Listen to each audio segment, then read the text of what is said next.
Hello, আসসালামু আলাইকুম। কী অবস্থা সবার, কেমন আছেন? আমি আজকে ছোলার ডাল ডিম দিয়ে রান্না করব।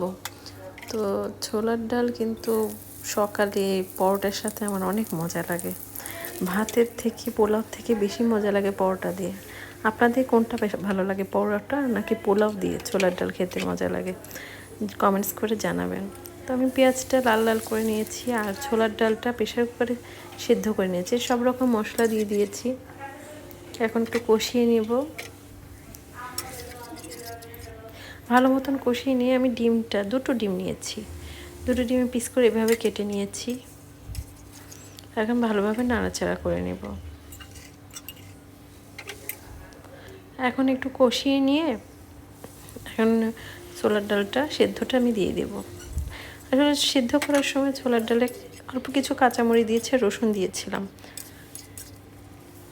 আর 2-3টা সিটি হলেই হবে, বেশি সিটি হলে ডালটা গলে যাবে।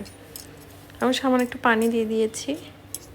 আসলে ছোলার ডালটা রান্না করা আমার কাছে অনেক ইজি লাগে, এবং এখানে ইজি লাগার মেন কারণ হলো প্রেশার কুকার। আর সামান্য একটু ঘি দিয়ে দিলাম যাতে ঘি ফ্লেভারটা পাওয়া যাবে। এই দেখেন হয়ে গেছে। তো কেমন হয়েছে জানাবেন। Thanks for watching. আল্লাহ হাফেজ।